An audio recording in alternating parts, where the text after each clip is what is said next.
দুর্বার রাজশাহীর মালিক শফিকুর রহমান এই লোক আসলে কি কি রে ভাই?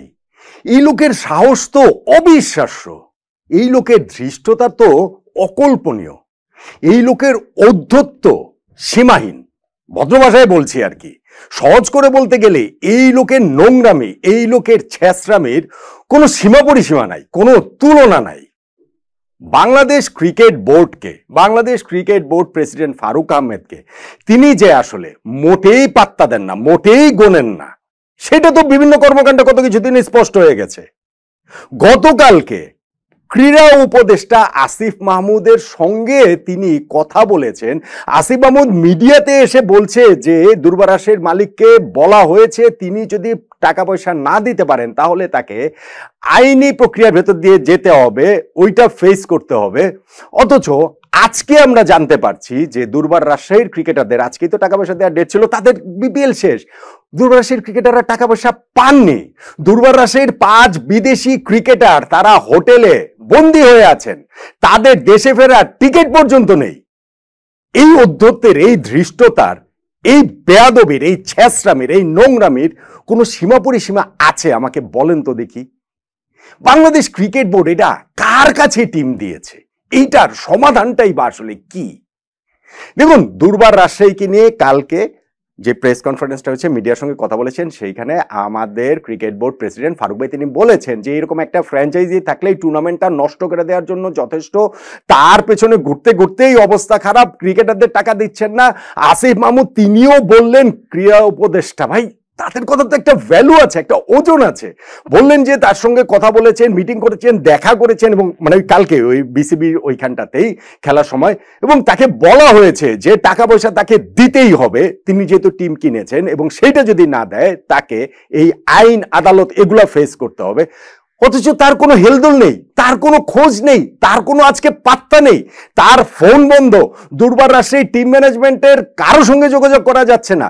দুর্বার রাজশাহীর এমনকি অফিসিয়াল ফেসবুক পেজটা পর্যন্ত নাই। চলে গেল নাকি? পালিয়ে গেল নাকি? বাংলাদেশ থেকে ভেগে গেল নাকি? বাংলাদেশ ক্রিকেটের জন্য আজকে একটা খুবই ন্যাক্কারজনক, খুবই কলঙ্কজনক একটা দিন। যদি এই ঘটনা সত্যি সত্যি হয়, যদি সত্যি সত্যি দুর্বার রাজশাহীর মালিক এই শফিকুর রহমান ক্রিকেটারদের টাকা পয়সা মেরে দিয়ে এইভাবে পালিয়ে যান, এইভাবে ভেগে যেতে পারেন। দুর্বার রাজশাহী এবার পুরো বিপিএল জুড়ে তারা আলোচনাতে রয়েছে এই ভুল কারণে, এবং সেইটা হচ্ছে ক্রিকেটারদের পারিশ্রমিক দিচ্ছে না। সেইটা এমন একটা পর্যায়ে পৌঁছে গেছে। আমি আগে পারিশ্রমিকের ইস্যুটা বলি। পারিশ্রমিকের জিনিসটা হচ্ছে কি, প্লেন এন্ড সিম্পল।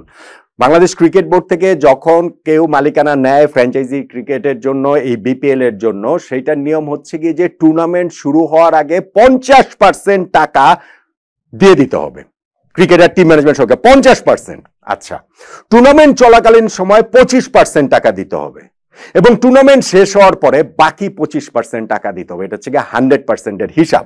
এখন দুর্বার রাজশাহী তো টুর্নামেন্ট শেষ, গতকালকের যেই ম্যাচটা হয়েছিল, যেখানে দুর্বার রাজশাহী না থেকেও ছিল, খুলনা টাইগার্স হেরে গেলে তারা প্লে অফে খেলতো, সেইখানটায় খুলনা টাইগার্স জিতে গেছে, দুর্বার রাজশাহীর ক্যাম্পেইন শেষ। তার মানে 100% পেমেন্ট ক্লিয়ার হয়ে যাওয়ার কথা, কালকে না হলেও আজকে সেটা হয়ে যাওয়ার কথা।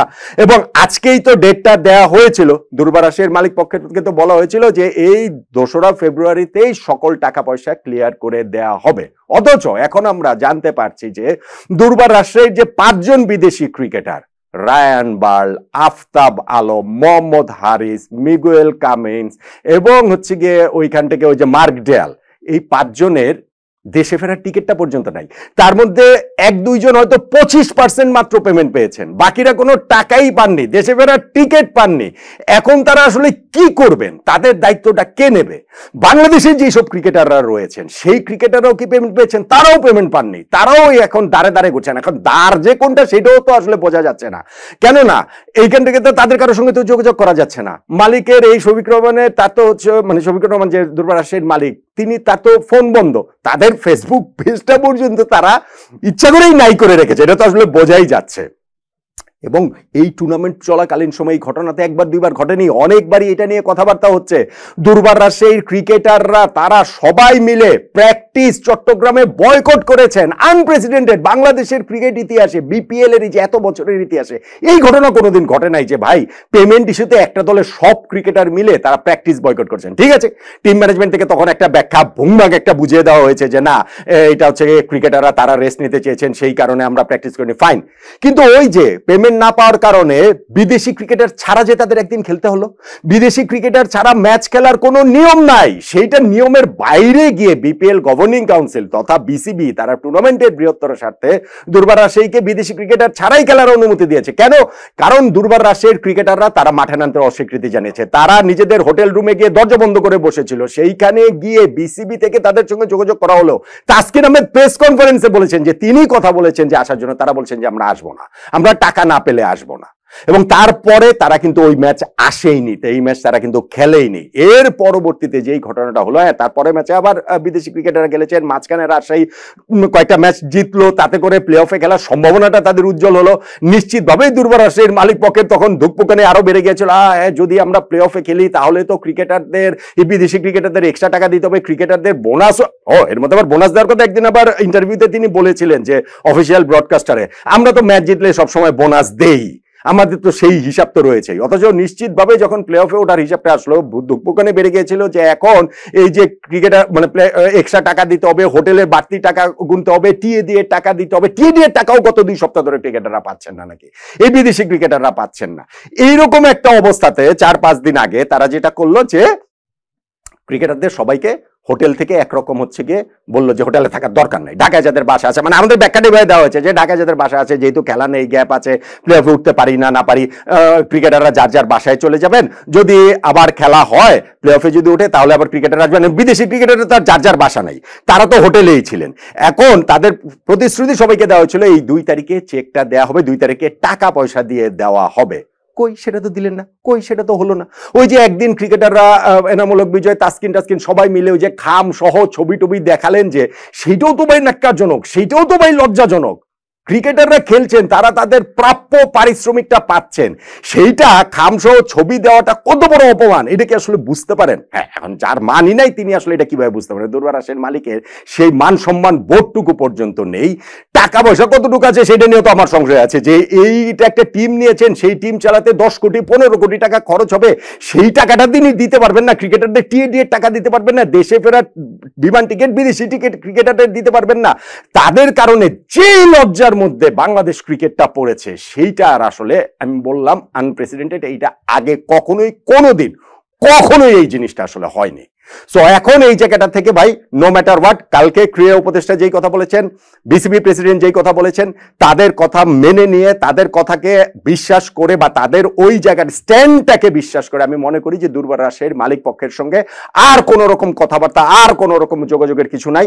ক্রিকেট বোর্ড যেহেতু এই ফ্র্যাঞ্চাইজিকে তারা মালিকানাটা দিয়েছেন, প্রথমত কে দিয়েছেন, কারা দিয়েছেন এটা খুঁজে বের করতে হবে, ওটা পরেরটা পরে। কিন্তু এখন ক্রিকেট বোর্ডের ইমিডিয়েটলি সকল দায়িত্ব নিতে হবে, সকল প্লেয়ার, কোচিং স্টাফ, বিদেশি ক্রিকেটার, তাদের দেশে ফেরার টিকিট, তাদের পারিশ্রমিক 100%, কোনো 25%, 50%, 75% হিসাব না, 100% টাকা বিসিবি কে ইমিডিয়েটলি আজকের মধ্যে, কালকের মধ্যে এটা দিতে হবে এবং দুর্বার রাজশাহীর মালিককে অবশ্যই আইনের আওতায় আনতে হবে। সেটার জন্য গ্রেফতার, জেল, জরিমানা যা যা করা দরকার বাংলাদেশ ক্রিকেট বোর্ডের সর্বশক্তি নিয়ে সেই জিনিসটা করা উচিত। এবং অবভিয়াসলি এটা বাংলাদেশ ক্রিকেটের রেপুটেশনের ব্যাপার, বাংলাদেশ ক্রিকেট বোর্ডের রেপুটেশনের ব্যাপার, ক্রিকেট বোর্ড প্রেসিডেন্ট ফারুক আহমেদের রেপুটেশনের ব্যাপার, ক্রীড়া উপদেষ্টা আসিফ মাহমুদের রেপুটেশনের ব্যাপার। তাদের কারো কথার কোনো মূল্য নাই, কারো কথাকে কোন রকম পাত্তা না দিয়ে দুর্বার রাজশাহীর মালিক শফিকুর রহমান এইরকম ঔদ্ধত্য দেখাবেন, এইরকম ধৃষ্টতা দেখাবেন, এইরকম দুঃসাহস দেখিয়ে এক অর্থে পালিয়ে যাবেন বা উধাও হয়ে যাবেন, এইটা হতে পারে না,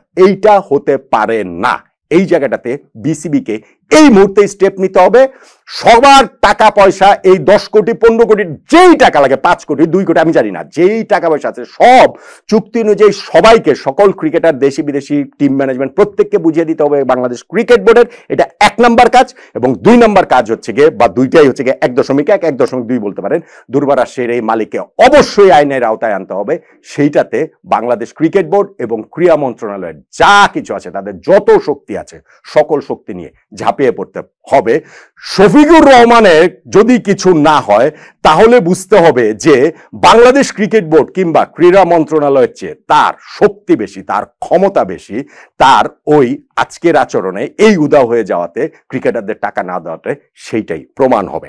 এখন বল আমি মনে করি বাংলাদেশ ক্রিকেট বোর্ড এবং ক্রীড়া মন্ত্রণালয়ের কোর্টে। তারা কি সেই ভীষণ রকম কঠিন স্টেপটা এবং যৌক্তিক স্টেপটা